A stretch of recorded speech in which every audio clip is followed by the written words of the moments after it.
ሰላም ጤና ይስጥልን እጅጉን የተወደዳችሁና የተከበራችሁ የአዲስ ስፖርት ቤተሰቦቻችን እንደምን አላችሁልን? ከእናንተው ከሆነው ከአዲስ ስፖርት የዩቲዩብ ቻናላችን የዕለተ አርብ የማለዳ ስፖርት የመረጃ ሰዓታችንን ወደ እናንተ ልናደርስ እነሆ ዳግም ተገናኘን። ስለምታደምጡን ቆይታችሁን ከኛ ጋርም ስለምታደርጉ እጅጉን ከልብ አድርገን ነው የምናመሰግነው።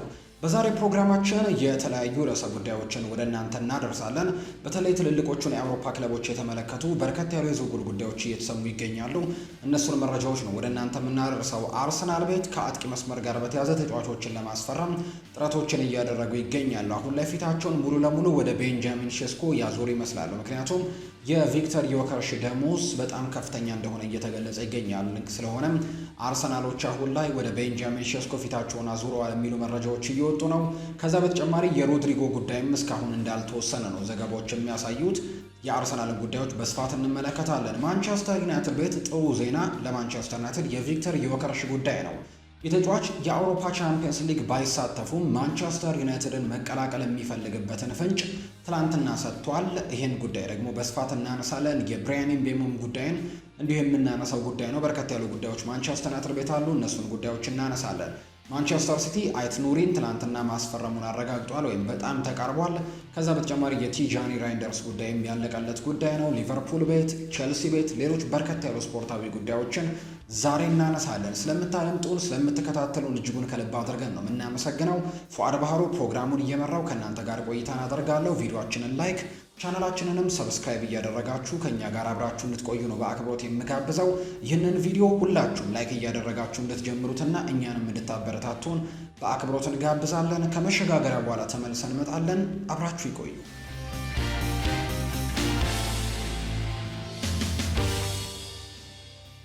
ከሀገር ውስጥ መረጃዎቻችን ነው የዛሬን ፕሮግራማችንን የምንጀምረው። የኢትዮጵያ ፕሪሚየር ሊግ 2 መርሃ ግብሮች ትላንትናም ቀጥለው ተደርገዋል። የ33ኛው ሳምንት የመጨረሻ ጨዋታዎች ናቸው ትላንትና በኢትዮጵያ ፕሪሚየር ሊግ የተደረጉት። በኢትዮጵያ ፕሪሚየር ሊግ 33ኛ ሳምንት መርሃ ግብር ትላንትና መቻል ከሀዲያ ሆሳዕና ጋር ያደረጉትን ጨዋታ ሁለቱ ቡድኖች ሳይሸናነፉ ጨዋታቸውን 1-1 በሆናቸው ውጤት ነው ማጠናቀቅ የቻሉት። የመቻልን ግብ ፊሊሞን ገብረ ጻዲቅ ሲያስቆጠር ውብሸት ጭላሎ ደግሞ በራሱ መረብ ላይ ለሀዲያ ሆሳዕና አቻ ያደረገ ጎል ማስቆጠር የቻለበትን አጋጣሚ ነው የተመለከት ነው። መቻል እንግዲህ ያለፉትን 7 ጨዋታዎች ማሸነፍ አልቻሉም። ትናንትናም እንዲሁ በተመሳሳይ በአቻ ውጤት ነው ጨዋታቸውን ማጠናቀቅ የቻሉት። ሌላኛው እንግዲህ በቀጣይ ጨዋታቸውን የሚያደርጉበት ቀን ነው። በቀጣይ መቻል ጨዋታውን የሚያደርገው ከኢትዮጵያ መድን ነው። ማክሰኞ ዕለት ጨዋታውን ያደርጋል። በአንጻሩ ሀዲያ ሆሳዕና ከኢትዮጵያ ንግድ ባንክ ጋር ጨዋታውን ያደርጋል። መቻል 44 ነጥቦችን በመሰብሰብ 6ኛ ደረጃ ላይ ሲቀመጥ፣ ሀዲያ ሆሳዕናም በተመሳሳይ 44 ነጥቦችን ነው መሰብሰብ የቻለው። ነገር ግን 8ኛ ደረጃ ላይ የተቀመጠ ቡድን አድርጎታል ሀዲያ ሆሳዕናን።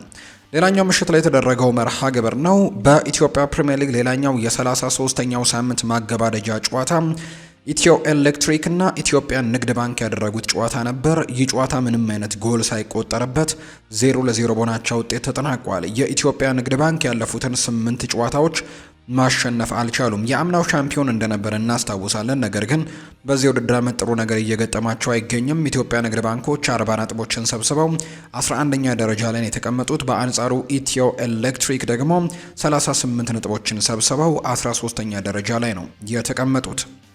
በቀጣይ ኢትዮጵያ ንግድ ባንክ ከሀዲያ ሆሳዕና ጋር ይጮታል። በአንጻሩ ኢትዮ ኤሌክትሪክ ደግሞ ከፋሲል ከነማ ጋር መርሃ ግብራቸውን የሚያደርጉ ነው የሚሆነው። 33 ሳምንታትን በተጓዘው የኢትዮጵያ ፕሪሚየር ሊግ ሊጠናቀቅ 3 ያክል ሳምንታት ብቻ ነው የሚቀሩት። ኢትዮጵያ መድን 64 ነጥቦችን በመሰብሰብ በአንደኝነት ሊጉን እየመራው ይገኛል። ኢትዮጵያ ቡና 55 ነጥቦችን ነው መሰብሰብ የቻለው በ9 ነጥቦች ዝቅ ብሎ 2ኛ ደረጃ ላይ ተቀምጧል። በቀጣይ ኢትዮጵያ መድን ማሸነፍ የሚችል ከሆነ የሊጉን ሻምፒዮንነት ያረጋግጣል።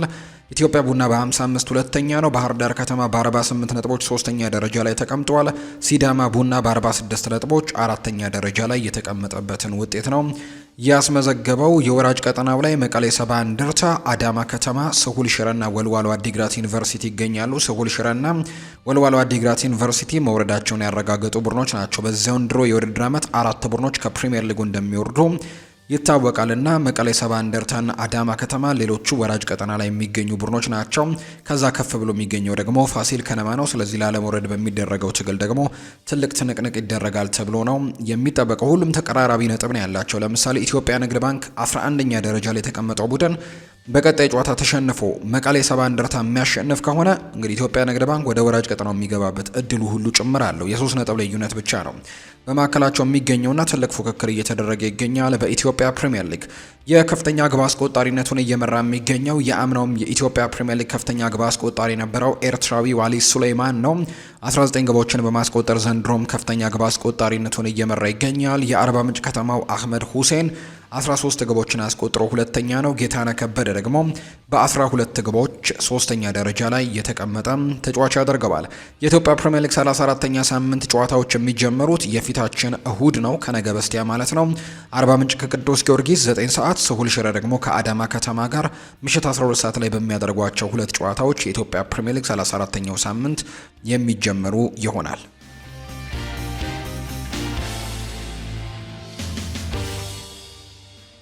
የአውሮፓ ኔሽንስ ሊግ ሌላኛው ለፍጻሜ ለማለፍ የሚደረገው ፍልሚያ ትናንትና ምሽት ቀጥሎ ተደርጓል። በተለይ ይህ ጨዋታ እጅጉን በጉጉት ሲጠበቅ ነበር። ከትናንትና በስቲያ በነበረ ጨዋታ ፖርቱጋልና ጀርመን ጨዋታቸውን አድርገው ፖርቱጋል የ2024-25 የውድድር ዓመት የዩኤፋ ኔሽንስ ሊግ የፍጻሜ ተፋላሚ መሆኗን ቀደም ብላ ማረጋገጥ ችላለች። በሰርሂዮ ኮንሴሳው እና ከዛ በተጨማሪ በክሪስቲያኖ ሮናልዶ 2 ጎሎች ታግዘው ጨዋታቸውን 2-1 ማሸነፋቸው ይታወሳል። ሌላኛው የፍጻሜ ተፋላሚ ቡድን ደግሞ የሚለየው ትላንትና በተደረገው በስፔን እና በፈረንሳይ መካከል በተደረገው ጨዋታ ነበር። ከዚህ ጨዋታ ቀደም ብሎ የተለያዩ ሀሳቦች ሲሰጡ ነበር። በተለይ ከባሎን ዶሩ ጋር በተያዘ እንግዲህ አንደኛና ሁለተኛ ደረጃ ላይ እንግዲህ ቅድመ ግምት የተሰጣቸው ሁለቱ ተጫዋቾች በትናንትናው ጨዋታ ሜዳ ላይ ነበሩ። አንደኛው በፈረንሳይ ብሔራዊ ቡድን፣ አንደኛው በስፔን ብሔራዊ ቡድን።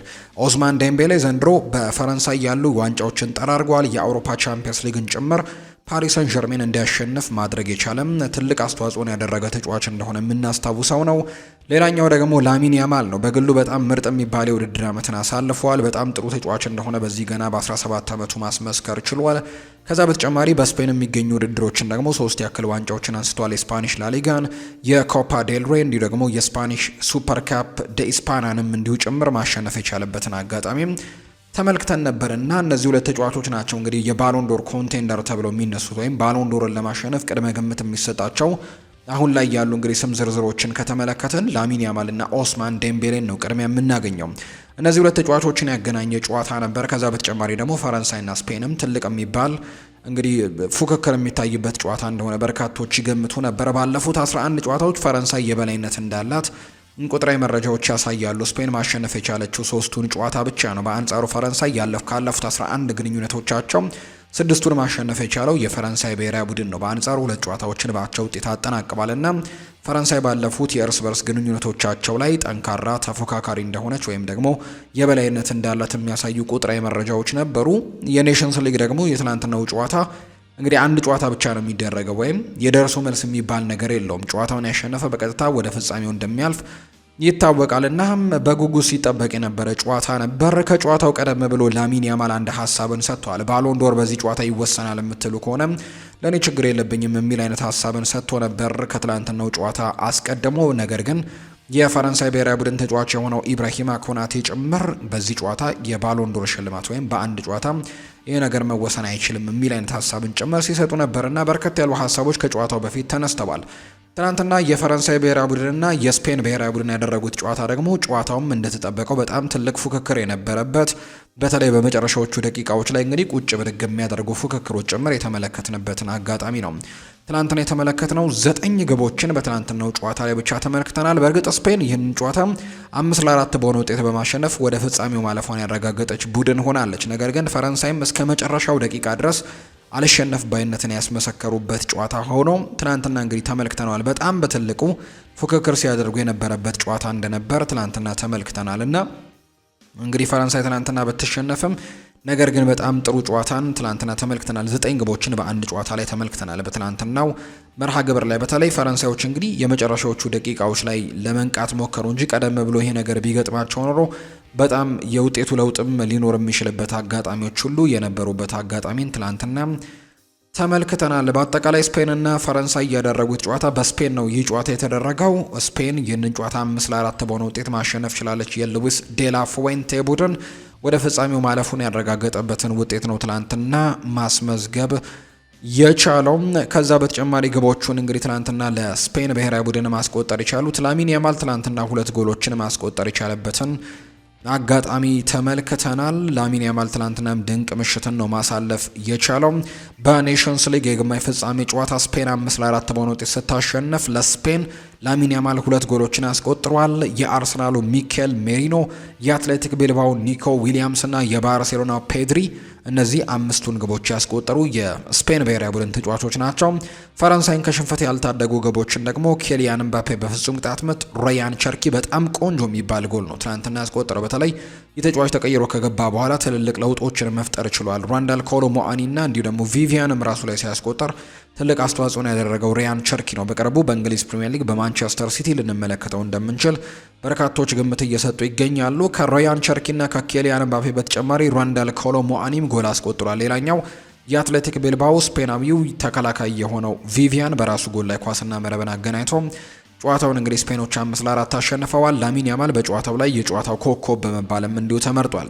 ስፔን ባለፉት 3 ዓመታት የኔሽንስ ሊግ ፍጻሜ ተፋላሚ መሆን የቻሉበትን ውጤት አስመዝግበዋል። ስፔን በፍጻሜው የፖርቱጋል ብሔራዊ ቡድንን ነው የምትገጥመው። የፊታችን እሁድ ደግሞ የፍጻሜው ጨዋታ ይደረጋል። ላሚን ያማል ከጨዋታው በኋላ ሀሳቡን ሰጥቷል። ኦስማን ዴምቤሌ በጣም ጥሩ ተጫዋች ቢሆንም ያሸነፍነው ግን እኛ ነን ሲልም ጭምር እንዲሁ ሀሳቡን ሰጥቷል። ኦስማን ዴምቤሌን በተመለከተ ሲናገር ነው ይህንን ሀሳብ የሰጠው። እኛንን ጨዋታውን ማሸነፍ የቻልነው ሲልም እንዲሁ ተናግሯል። ኦስማን ዴምቤሌ ምርጥ ተጫዋች ነው ያለው ላሚን ያማል፣ ነገር ግን ለፍጻሜ የደረስነው እኛንን ሲልም ነው የተደመጠው። ስለ ባሎን ዶር የተጠየቀው ተጫዋቹ ሁልጊዜም ለእናቴ ጥሩ ነገር ሜዳ ላይ መናገር መቻል ነው እንግዲህ ብዬ እነግራታለሁ ሲልም ምላሽ ሰጥቷል። የፍጻሜው ተፋላሚ ፖርቱጋል ጠንካራ መሆኑን ያነሳው ላሚን ያማል ዋንጫውን ወደ ስፔን እንደምንወስደውም ተስፋ እናደርጋለን ሲልም ጭምር ነው እንዲሁ ትላንትና እየተናገረው። በአጠቃላይ ስፔን 5-4 በሆነ ውጤት ማሸነፍ የቻለችበትን አጋጣሚ ነው እየተመለከት ነው። ዛሬም የሚደረጉ ጨዋታዎች ይኖራሉ። የዓለም ዋንጫ ማጣሪያ ጨዋታዎች ዛሬ በአውሮፓ ምድር ይደረጋሉ። በሌሎችም እንግዲሁ ጨዋታዎች ይደረጋሉ። በአውሮፓ የሚደረጉ ጨዋታዎችን ለመግለጽ ያክል ምሽት 3:45 ይስል በርከት ያሉ መርሃ ግብሮች ናቸው የሚደረጉት። ዌልስ ከሌችስተንስታይን ጋር ጨዋታዋን ታደርጋለች። ኖርዝ ሜሴዶኒያ እና ቤልጅየም የሚያደርጉት ጨዋታም እንዲሁ ይጠበቃል። ጂብራልተር እና ክሮኤሽያ፣ ኖርዌይ እና ጣሊያን፣ ኢስቶኒያ እና ኢዝራኤል፣ ቼክ ሪፐብሊክ እና ሞንቴኔግሮ ዛሬ ጨዋታቸውን የሚያደርጉ ቡድኖች እንደሆኑ ነው የወጣላቸው መርሃ ግብር እያሳየ የሚገኘው። የዓለም ዋንጫ ማጣሪያ ጨዋታዎችና እንዲሁ ደግሞ በአፍሪካ ዞንም በአውሮፓም የተለያዩ ጨዋታዎች እየተደረጉ ይገኛሉ። እነዚህ ጨዋታዎች ዛሬ የሚደረጉ ናቸው። የአውሮፓ ኔሽንስ ሊግ የፍጻሜ ጨዋታ ግን በፖርቱጋልና በስፔን መካከል የፊታችን እሁድ የሚደረግ ይሆናል። ምሽት 4 ሰዓት ሲል ይህ የፍጻሜ ጨዋታ የሚደረግ ነው የሚሆነው። ሁለቱም ቡድኖች እንግዲህ የኔሽንስ ሊግን ከዚህ በፊት ማሸነፍ የቻሉ ቡድኖች እንደነበሩ የምናስታውሰው ነው። አሁን ላይ እንግዲህ ለሁለተኛ ጊዜ ይህንን ዋንጫም ለማሸነፍ ደግሞ ይፎካከራሉ ተብሎ ነው አሁን ላይ የሚጠበቀው። ስለዚህ እንግዲህ በቀጣይ እሁድ ጨዋታዎቹ የሚደረጉ ነው የሚሆኑት። በቀጣይ እንግዲህ እነዚህ ሁለት ቡድኖች ትልቅ ፉክክርን ያደርጋሉ ተብሎ ይጠበቃል። ፖርቱጋል ይህንን ዋንጫ 2019 ላይ ማሸነፏ የሚታወስ ጉዳይ እንደነበር የምናስታውሰው ነው። እንግዲህ 2019 ላይ ነው ውድድሩ የተጀመረው። ነገር ግን ፈረንሳይ 2021 ላይ አሸነፈች። ከዛ በተጨማሪ ደግሞ ስፔን 2023 ላይ ማሸነፍ ችላለች እና በአጠቃላይ እነዚህ ሶስቱ ቡድኖች ነበሩ ዋንጫዎቹን ማሸነፍ የቻሉት። ፖርቱጋልና ስፔን ዘንድሮ ለፍጻሜ ደርሰዋል። ስለዚህ አንዳቸው ለሁለተኛ ጊዜ ይህንን ውድድር ማሸነፍ የሚችሉበትን አጋጣሚ በ2025 ያገኛሉ ማለት ነው እና ትልቅ ፉክክር የፊታችን እሁድ በሚደረገው ጨዋታ ላይ ይጠበቃል ተብሎ ነው የሚታሰበው። አሁን ደግሞ አርሰናልን የተመለከቱ መረጃዎችን ወደ እናንተ እናድርስ። አርሰናል የተጫዋች መልማይ ሊቀጥር እንደሆነ እየተገለጸ ነው። የሰሜን ለንደኑ ክለብ አርሰናል የተጫዋቾች የበላይ መልማይን ለመቅጠር መቅረባቸው ነው እየተገለጸ የሚገኘው። አርሰናሎች የቀድሞውን የዩቬንቱስ የመልማይ ኃላፊ የሆነውን ማቴዎ ቶኞዚን ነው እንግዲህ በኃላፊነት ለመቅጠርም በንግግር ላይ መሆናቸውን ዘ አትሌቲክ የዘገበው። የቀድሞው የዩቬንቱስና ግራናዳ መልማይ የሆኑት ማቴዎ እንግዲህ በቀጣይ አርሰናል በዝውውር መስኮቱ የሚያደርጋቸውን ንቁ ተሳትፎች ደግሞ ያግዛሉ ተብሎ የሚጠበቁ ሰው እንደሆኑ ነው የወጣው እንግዲህ መግለጫ የሚያሳየው። ሌላኛው ከአርሰናል ጋር የምናነሳው ጉዳይ አርሰናሎች የሊያንድሮ ትሮሳርድን ኮንትራት እስከ 2029 ድረስም ለማራዘም ንግግሮችን እያደረጉ ነው እየተባለ ይገኛል። በተጨማሪም ለጋብሪኤል ማርቲኔሊ ትልቅ የዝውውር ጥያቄ ከቀረበላቸው እሱን ለመሸጥ ዝግጁ መሆናቸውን የሚያሳዩ መረጃዎች እየወጡ ይገኛሉ። አሁን ላይ አርሰናል ራሱን ለማደስ በትልቁ እየተንቀሳቀሰ ይገኛል። ለጋብሪኤል ማርቲኔሊ የሚመጡ ጥያቄዎችን በሙሉ ለማዳመጥ ፈቃደኛ ነው። ሊያንድሮ ትሮሳርድን ደግሞ እስከ 2029 የሚያቆየውን ኮንትራት ሊያራዝሙለት እንደሚችሉ የሚያሳዩ መረጃዎች ይወጣሉ። ሌላኛው ከአርሰናል ጋር የሚነሳው ጉዳይ እንግዲህ አርሰናሎች ከማርቲን ዙቤሜንዲ ዝውውር በኋላ ሌላ የአማካይ ስፍራ ተጫዋች ያስፈርማል ተብሎ አይጠበቅም። ለማስፈረምም ሙከራዎችን እንደማያደርጉ ነው የሚነገረው። ይልቁንስ አርቴታ የቶማስ ፓርቴን ኮንትራት ለማራዘም ነው ፍላጎት እንዳለው የሚገለጸው። ሌላ አዲስ አማካይ ከማምጣት ይልቅ ቶማስ ፓርቴን ኮንትራቱ እንዲራዘምለት ፍላጎት እንዳለው የሚያሳዩ መረጃዎች እየወጡ ይገኛሉ። ቶማስ ፓርቴ በአርሰናል ቤት መቆየት እንደሚፈልግም ጭምር ነው እየተገለጸ የሚገኘው። እንግዲህ በአማካይ ላይ ይህንን ካነሳን በአጥቂ መስመር ላይም እንግዲህ ተጫዋቾችን ይመለከታሉ ተብሎ ይታሰባል። የቪክተር ዮከርሽ ጉዳይ አንደኛው ነው። የቪክተር ዮከርሽ ወኪል ለአርሰናል ኃላፊዎችም እንግዲህ ተጫዋቹ ከፍተኛ ሳምንታዊ ደሞዝ እንዲከፈለው እንደሚፈልግ ተናግሯል የሚል መረጃ እየወጣ ይገኛል። ቪክተር ዮከርሽ በአርሰናል ቤት ሳምንታዊ 300,000 እንግዲህ ፓውንድ ደሞዝም እንዲከፈለው እንደሚፈልግ ነው ወኪሉ ለአርሰናል ኃላፊዎች እየተናገረ የሚገኘው። አርሰናል ደግሞ ለቪክተር ዮከርሽ ይህንን ያክል ከፍተኛ ሳምንታዊ ደሞዝ ደግሞ መክፈል እንደማይፈልጉና ፈቃደኛ እንዳልሆኑ ጭምር የሚያሳዩ መረጃዎች እየወጡ ነው። በዚህም አርሰናል ቪክተር ዮከርሽን ለማስፈረም በሚደረገው ጥረት ተጫዋቹ እንዲከፈለው የሚፈልገው ከፍተኛ ሳምንታዊ ደሞዝ ዝውውሩ ላይ ትልቅ እንቅፋት ፈጥሯል። አርሰናልም ለተጫዋቹ ከ200,000 ፓውንድ በላይም ሳምንታዊ ደሞዝ መክፈል አይፈልግም የሚል መረጃ ጭምር ነው እየወጣ የሚገኘው። ቪክተር ዮከርሽ በአሁኑ ሰዓት በስፖርቲንግ ሊዝበን ክለብ ሳምንታዊ ደሞዙ 39,000 ፓውንድ ሲሆን በአርሰናል ቤት እንዲከፈለው የሚጠይቀው ደግሞ አሁን ከሚያገኘው ደሞዝ 7 እጥፍ ደሞዝ እንደሆነ ጭምር እየተገለጸ ይገኛል እና አርሰናሎች ይህንን ነገር ለመክፈል ፍቃደኞች እንዳልሆኑ የሚያሳዩ መረጃዎች ናቸው እየወጡ የሚገኙት። ሮድሪጎ ጎሽ ከሻቪ አሎንዞ ጋር የሚኖረው ንግግር ወሳኝ ይሆናል ተብሎ ይጠበቃል። እንዲሁም የዓለም ክለቦች ዋንጫ እንግዲህ ወሳኝ ይሆናል። ነገር ግን ተጫዋቹ ለሽያጭ የሚቀርብ ከሆነ አርሰናል ከየትኛውም ክለብ ጋር በዝውውሩ ለመፎካከር በጣም በትልቁ ዝግጁ እንደሆኑ ጭምር የአርሰናል የመረጃ ምንጮች እየገለጹ ነው። አርሰናሎች በክንፍ መስመር ላይ ማስፈረም ከሚፈልጓቸው አጥቂዎች ወይም ደግሞ የክንፍ አጥቂዎች መካከል በቀዳሚነት የሚቀመጠው ተጫዋች ይሄ እንደሆነ እየተገለጸ ይገኛል። ሮድሪጎን እንግዲህ ለማስፈረም በትልቁ እየተንቀሳቀሱ ይገኛሉ። አርሰናል ልክ እንደ ኦዚል ዝውውሩን እንግዲህ ማንኛውንም ክለብ እንግዲህ የሚሳተፍ ከሆነ እነሱን ለማሸነፍ ዝግጁ ናቸው። ሮድሪጎን ግን ለመልቀቅ ፍቃደኛ መሆን አለመሆኑ እስካሁን የተረጋገጠ ነገር የለም። ሮድሪጎ ለመልቀቅ ግን ፍቃደኛ ከሆነ ማድሪዶች እንግዲህ ተጫዋቹንም የመልቀቅ ጥያቄ ከቀረበላቸው አሁን ላይ አርሰናል ይህንን ተጫዋች ለማስፈረም በሙሉ ትኩረት እየሰራ እንደሚገኝ መረጃዎቹ እየጠቆሙ ይገኛሉ። አልበርት ሳምቢሎ ኮንጋ በአሁኑ ሰዓት በአርሰናል ቤት መቆየት ለእኔ ከባድ ነው ሲል ይናገራል። አዲስ ነገር ለመሞከር ዝግጁ ነኝ። የውል ማፍረሻው 12 ሚሊዮን ዩሮ ነው። ሲቪያ ከፈለገኝ ከአርሰናል ጋር ተደራድሮ ማስፈረም ይችላል ሲልም ጭምር ነው አልበርት ሳምቢሎ ኮንጋ የተናገረው። የተጫዋች እንግዲህ ከቤልጅየሙ ክለብ አንደርሌክት ከመጣ በኋላ በአርሰናል ቤት ጥሩ ነገሮችን ማሳየት አልቻለም። ነገር ግን አሁን ላይ በስፔኑ ክለብ ሲቪያ በውሰት እየተጫወተ እንደሚገኝ የሚያሳዩ መረጃዎች እየወጡ ይገኛሉ። ማንቸስተር ዩናይትድን ደግሞ የተመለከቱ መረጃዎችን ወደ እናንተ እናድርስ። ማንቸስተር ዩናይትድ ከናፖሊ ጋር እየተደራደረ እንደሆነ የሚያሳዩ መረጃዎች እየወጡ ይገኛሉ። አሁን ላይ ናፖሊ ለማንቸስተር ዩናይትድ አሌሃንድሮ ጋርናቾ ዝውውር በቃል ደረጃ 40 ሚሊዮን ፓውንድ ያቀረበ ቢሆንም ይህ ግን ዩናይትድ ከሚፈልገው በታች እንደሆነ ነው እየተገለጸ የሚገኘው። ናፖሊዎች እንግዲህ ባለፈው የጥር ተጫዋቾች የዝውውር መስኮትም ይህንን አርጀንቲናዊ ተጫዋች ለማስፈረም በትልቁ ፍላጎት እንደነበራቸው ሲገለጽ ነበር። አሁንም የአንቶኒዮ ኮንቴ ቡድን ናፖሊ አሌሃንድሮ ጋርናቾን ለማስፈረም በትልቁ ፍላጎቱ አለው።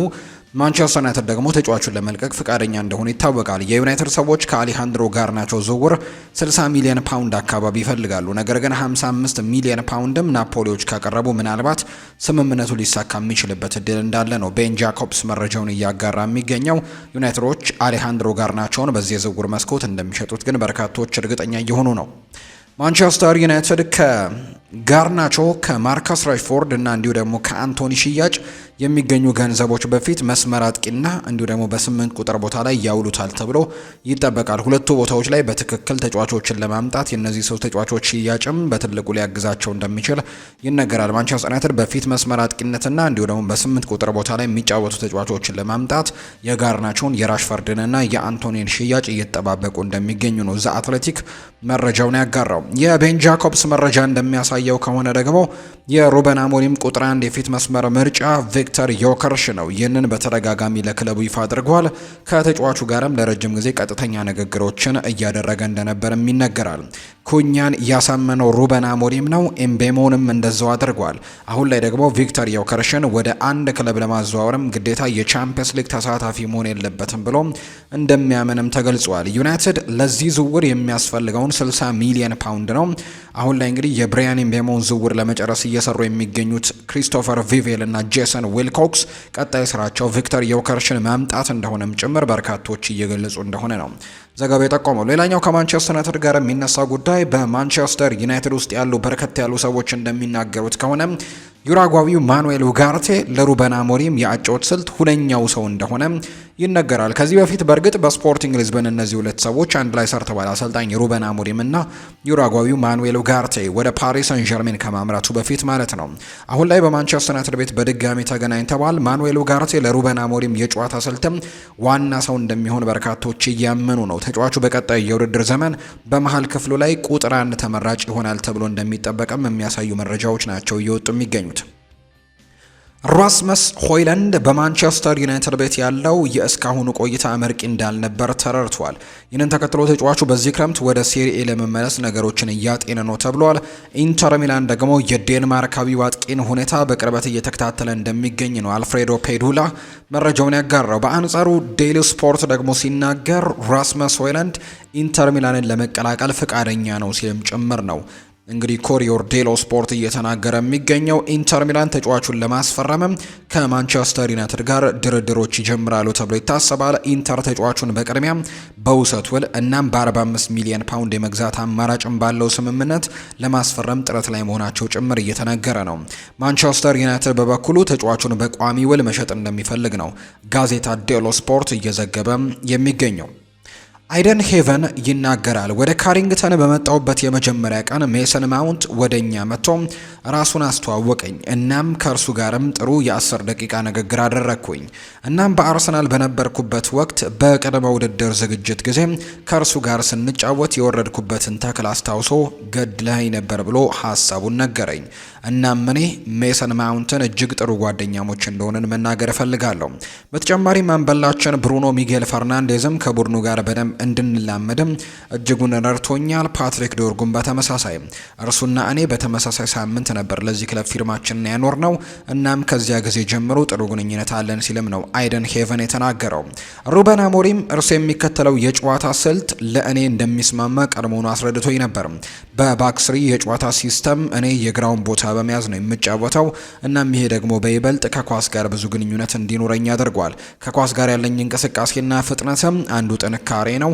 ከአሰልጣኝ ጋር በጊዜ ሂደትም ይበልጥ ምርጥ ብቃቴንም ለክለቤ እንደማሳይም በጣም እርግጠኛ ነኝ ሲልም ጭምር ነው አይደን ሄቨን ሀሳቡን ያጋራው።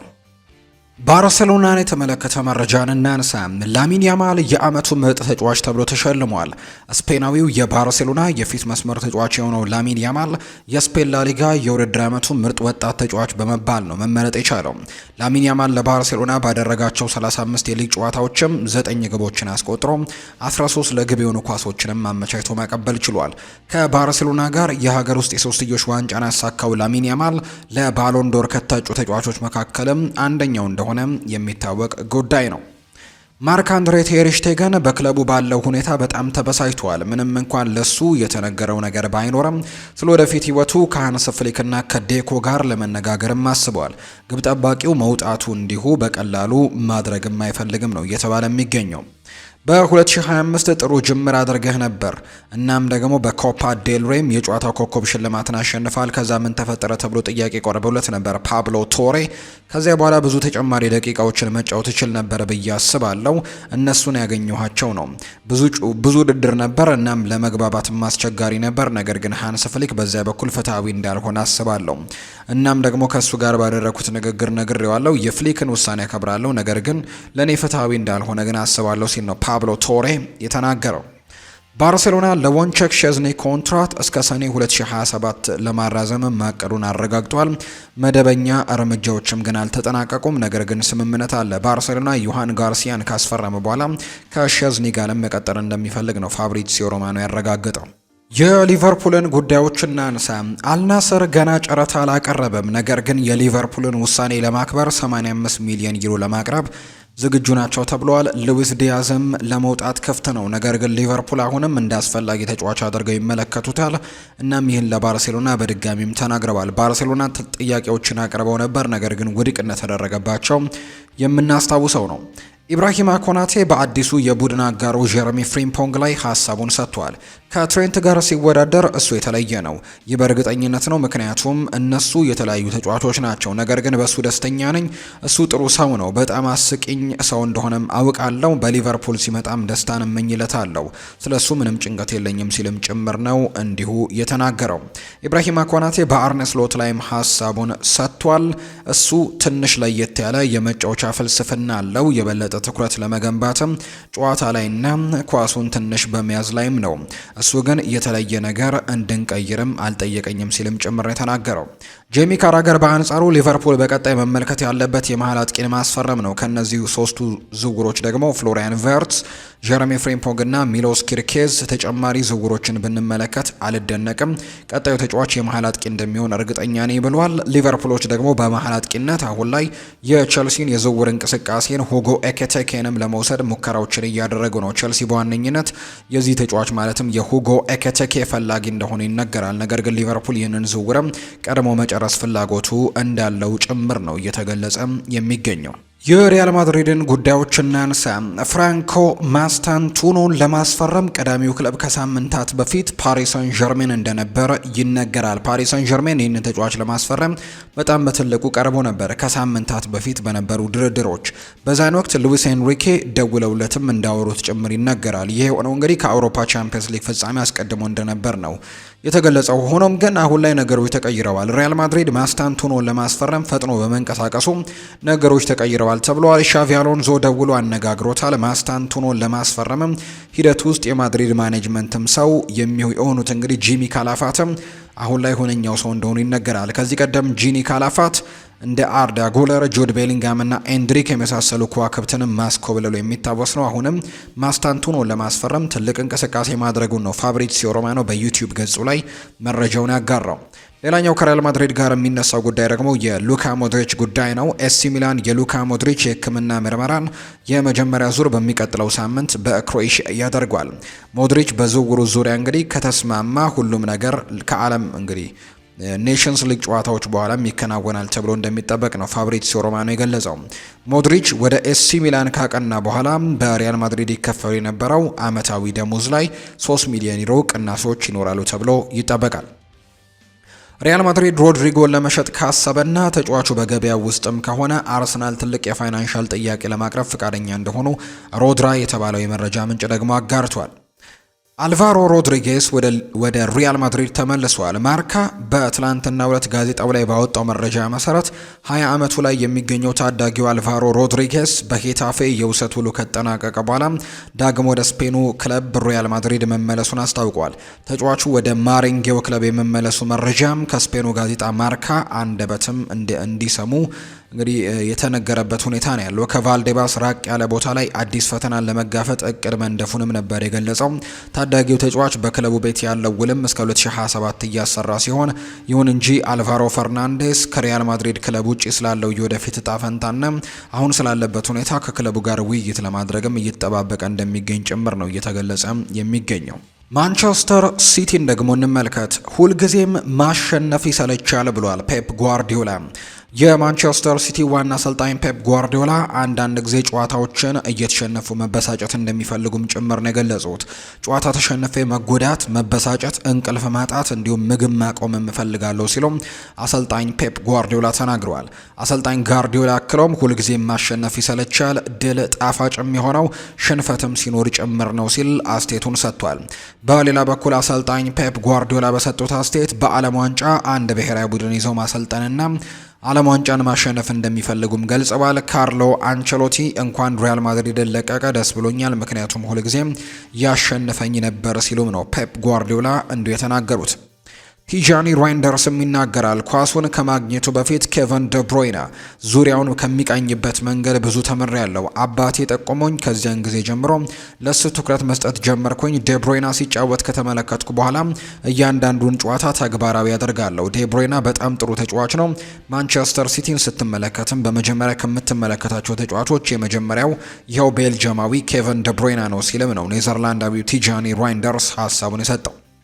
ማንቸስተር ሲቲ ራያን ቸርኪን በ35 ሚሊዮን ፓውንድ ለማስፈረም ከሊዮን ጋር ተስማምተዋል። እናም ተጫዋቹ በሚቀጥሉት ቀናት ውስጥም የሕክምና ምርመራውን ያደርጋል ተብሎ ይጠበቃል ሲል ነው ሚረር ፉትቦል እየዘገበ የሚገኘው። ሲቲ ተጫዋች ለማስፈረም ተስማምቷል። ማንቸስተር ሲቲ የወልቭሱን አልጄሪያዊ ተጫዋች ሪያን አይት ኑሪን ለማስፈረም ከስምምነት መድረሳቸው ተነግሯል። ማንቸስተር ሲቲ ተጫዋቹን በ40 ሚሊዮን ዩሮ ለማስፈረም ነው ከወልቭስ ጋር ከስምምነት እንደደረሱ ፋብሪዚዮ ሮማኖ ያረጋገጠው። የአሰልጣኝ ፔፕ ጓርዲዮላ ቡድን ማንቸስተር ሲቲ የግራ መስመር ተጫዋች ቦታን ለማጠናከር አይት ኑሪን ኢላማ ማድረጋቸው አይዘነጋም። በወልቭስ እንግዲህ 4 ስኬታማ የውድድር ዓመታትን ያሳለፈው ራያን አይት ኑሪ ወልቭስን ከተቀላቀለ ወዲህ ለቡድኑ 157 ጨዋታዎችን ያደርጓል። ተጫዋቹ በተጠናቀቀው የውድድር ዓመት በሁሉም ውድድሮች 41 ጨዋታዎችን ሲያደርግ 5 ጎሎችን አስቆጥሮ 7 ደግሞ አመቻችቶ አቀብሏል። ማንቸስተር ሲቲ በቀጣይ ሳምንት መጨረሻ የተጫዋቹን ዝውውር ለማጠናቀቅም ቀነ ቀጠሮ መያዛቸው ጭምር ነው እየተገለጸ የሚገኘው። ቸልሲን የተመለከቱ አንዳንድ ጉዳዮችን እናንሳ። ዌስትሃም ዩናይትዶች መሐመድ ቁዱስን ለማስፈረም ቸልሲ ያቀረበውን ጥያቄ ውድቅ አድርገዋል። ቸልሲዎች ጋናዊውን ኢንተርናሽናል መሐመድ ቁዱስን ለማስፈረም አንድ ተጫዋችና ገንዘብ ማቅረብ ቢፈልግም ዌስትሃም ዩናይትዶች ግን ሙሉ ክፍያን ብቻ በማለታቸው ጥያቄ ውድቅ ሆኗል። ቶክስፖርት ባለው መረጃ መሰረት ቸልሲዎች ለዌስትሃም ዩናይትድ እንዲመርጡ አቅርበውለት እንደነበረውን ሮበርት ሳንቼዝን እና ኬርናን ዱዌስቤሪ ሆልም ነበር። ነገር ግን እንግዲህ ዌስትሃም ዩናይትዶች ጥያቄውን ውድቅ ማድረጋቸውን የተነገረው። ቸልሲዎች ጥያቄ ያቀረቡት ገንዘብና ተጨማሪ ደግሞ እንግዲህ አንድ ተጫዋችን ማስፈረም ነበር። ተጫዋቾቹ ሮበርት ሳንቼዝን እና ኬርናን ዱዌስቤሪን ሆልን ነበር ለዌስትሃሞች ያቀረቡት። ነገር ግን ዌስትሃሞች ሳይስማሙ ቀርተዋል። የኤሲ ሚላኑ የግብ ዘብ ማይክ ሜኞ ምንም እንኳን እንግዲህ የዝውውሩ መፈጸም ዋስትና ባይኖረውም ለክለቡ ወደ ቸልሲ መሄድ እንደሚፈልግ መግለጹን የተረጋገጠው ሚላን ለፈረንሳዊው ግብ ጠባቂ 20 ሚሊዮን ፓውንድ እስከ 25 ሚሊዮን ፓውንድ የሚደርስ ዋጋ መጠየቃቸውን የቀጠሉ ሲሆን ማይክ ሜኞ ደግሞ በአንጻሩ ከሳንሲሮ መልቀቅ እንደሚፈልግ ግልጽ አድርጓል። ቸልሲ በ2025 የክለቦች የዓለም ዋንጫ ከመጀመሩ በፊትም ይህንን ግብ ጠባቂ ለማስፈረም የዝውውር ጥያቄ ለማቅረብ እየተዘጋጀ እንዳለ ነው አሌክስ ክሩክስ መረጃውን ያጋራው። ሊዮኔል ሜሲ የወሩ ምርጥ ተጫዋች ተብሎ ተሸልመዋል። የአሜሪካ ሜጀር ሊግ ሶከር ውድድር የወርሃ ግንቦት የወሩ ምርጥ ተጫዋች ይፋ ተደርጓል።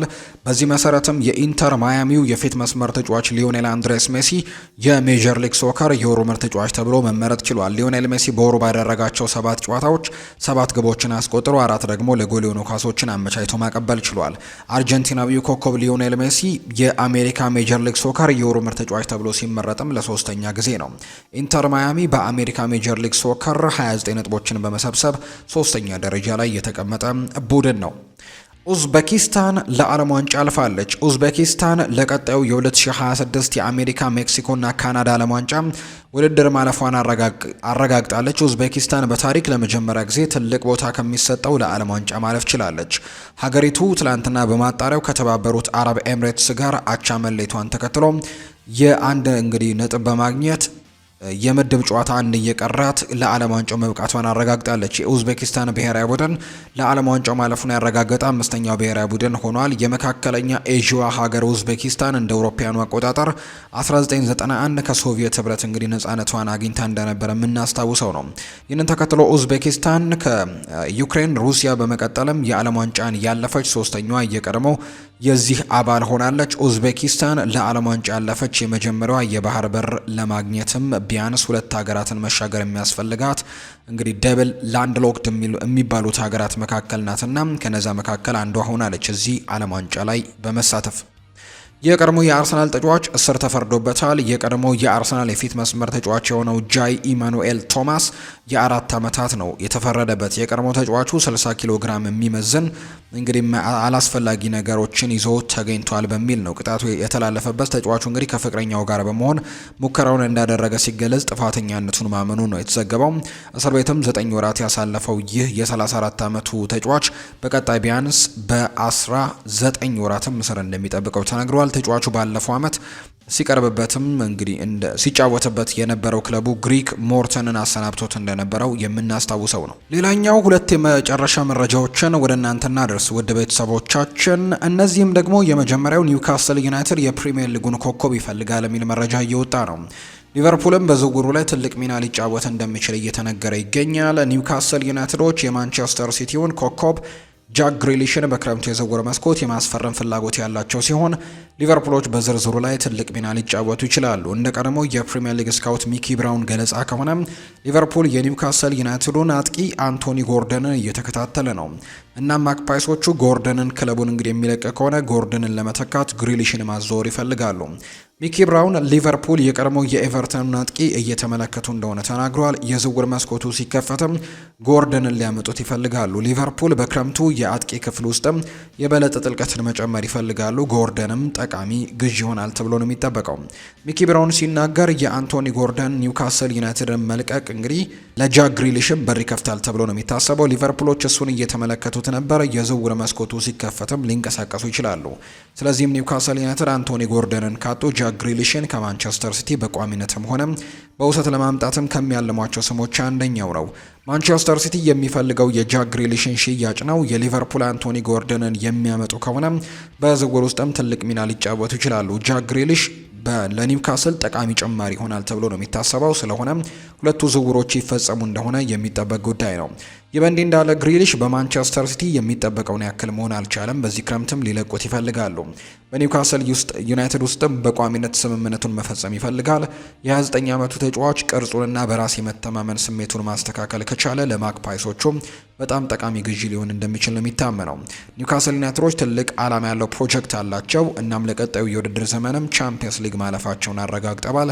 ተጫዋቹ ኒውካስል ዩናይትድን የመቀላቀል ሀሳብም ያስባል። ሆኖም ግን ኒውካስል ዩናይትዶች አሁን ላይ እንግዲህ ተጫዋቹ ኒውካስልን የመቀላቀል ሀሳብን ስለሚያስብ ኒውካስል አንቶኒ ጎርደንን ያሉ ቁልፍ ተጫዋቾችን ማጣት ግን አይፈልጉም። ለወደፊቱ ጥሩ ቡድን ለመገንባትም እየፈለጉ ነው። እናም ጎርደን በእርግጠኝነት የእቅዳቸው ዋና አካልም እንደሆነ ጭምር ነው እየተገለጸ የሚገኘው። 14 ተጫዋቾች በክረምቱ ከቸልሲ ይለቃሉ። ቸልሲዎች ቡድናቸውን ለማሻሻል ሲሉ በክረምቱ 14 ተጫዋቾችን ለሽያጭ ማቅረባቸው ተዘግቧል። በኤንዞ ማሬስካ ስር ትልቅ ሚናን የተጫወተው ኖኖ ማንድዌኬ ከሮበርት ሳንቼዝ ጋር በዝርዝር ውስጥም ካሉት ቀዳሚ ተጫዋቾች መካከል እንደሆነ መረጃው ያሳያል። ዘጋርዲያን እንደዘገበው ማሬስካና ቸልሲ በዚህ የክረምት ተጫዋቾች የዝውውር መስኮት ቡድን ውስጥ ለአዳዲስ ፈራሚዎች ቦታ ለመፍጠርም እየፈለጉ ነው። አንዳንድ ኮከቦችን ጨምሮ ተጫዋቾችን መሸጥ የተሻለው መንገድ እንደሆነ ያምናሉ። ባለፉት 2 የውድድር ዘመናት የሰማያዎቹ ዋና ግብ ጠባቂ ሳንቼዝ እና ጆርጅ ፔትሮቪች 14 ተጫዋቾች የዝውውር ዝርዝር ውስጥም ናቸው።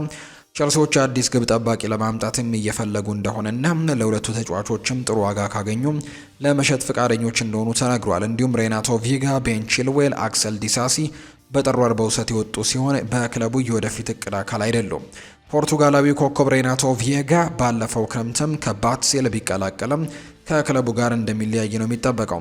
የዌስሊ ፎፋና የጉዳት ጉዳዮችም ከማርሴ ፍላጎት ጋር በተገናኘ በዝውውር ዝርዝር ውስጥም እንዲካተት አድርጎታል። በተከላካይ መስመሩ ላይ በጥር ወር በውሰት የተጠራው ትሬቨር ቻሎባህም በዝርዝር ውስጥ ተካቷል። ኬርናን ዶስቤሪ ሆልም በዝርዝሩ ላይ ያለ ሌላኛው የ2024 የክረምት ፈራሚ ነው። ካርኒቹ ኮሜካ በውሰት ለቦሩሲያ ዶርትመንድ የተላከ ሲሆን የቡንደስሊጋው ቡድን በ35 ሚሊዮን ዩሮ በቋሚነት የማስፈረም አማራጭም አለው። ክሪስቶፈር ኢንኩንኩና ዣኦ ፌሊክስም በኤንዞ ማሬስካ ስር ጥሩ መስራት አልቻሉም። ሁለቱም ተጫዋቾች በጥር በውሰት ሊወጡ የነበረ ሲሆን ፖርቱጋላዊ ኮከብ ምኞቱን አግኝቶ ኤሲ ሚላንን ሲቀላቀል ፈረንሳዊ ተጫዋች መቆየት ነበረበት። አሁን ሁለቱም ለሽያጭ ቀርበዋል። ኖኖ ማንዶኬ በዚህ የውድድር ዘመን በሁለቱም በኩል እንግዲህ ለኤንዞ ማሬስካ ቡድን ተሰልፈው መጫወት የቻለ ሲሆን ዘጋርዲያን የጠቀሰው አስገራሚ ስም ነው። የዝርዝሩ የመጨረሻ ስም ደግሞ ኒኮላስ ጃክሰን ሲሆን የቸልሲዎች በዚህ ክረምት 2 አጥቂዎችን ለማስፈረም ስለሚፈልጉ ጃክሰን ምናልባት በክለቡ ላይ ቆይ የሚችልበት እድል እንዳለ የሚያሳዩ መረጃዎችን በስፋት እየወጡ እንደሚገኙ ነው የተጠቆመው። የተወደዳችሁና የተከበራችሁ ቤተሰቦቻችን ለዛሬ ያዝንላችሁ አዳዲስ ስፖርታዊ መረጃዎቻችን እነዚህን ይመስላሉ። ስላደመጣችሁን፣ ስለተከታተላችሁን፣ ስለምጽፉልን እጅጉን ከልብ አድርገን እናመሰግናለን። ቪዲዮአችንን ላይክ፣ ቻናላችንን ሰብስክራይብ እያደረጋችሁ ቆይታችሁን ከኛ ጋር ስላደረጋችሁ እጅጉን ከልብ አድርገን እናመሰግናለን። ፏር ባህሩ ፕሮግራሙን እየመራው ከእናንተ ጋር ቆይታን አደረግኩኝ። በቀጣይ ፕሮግራሞቻችን ሌሎች ርዕሰ ጉዳዮችን ይዘን ዳግም ተመልሰን የምንገናኝ ይሆናል። መልካም ጊዜ እንደሆነላችሁ ነው በአክብሮት የምመኘው።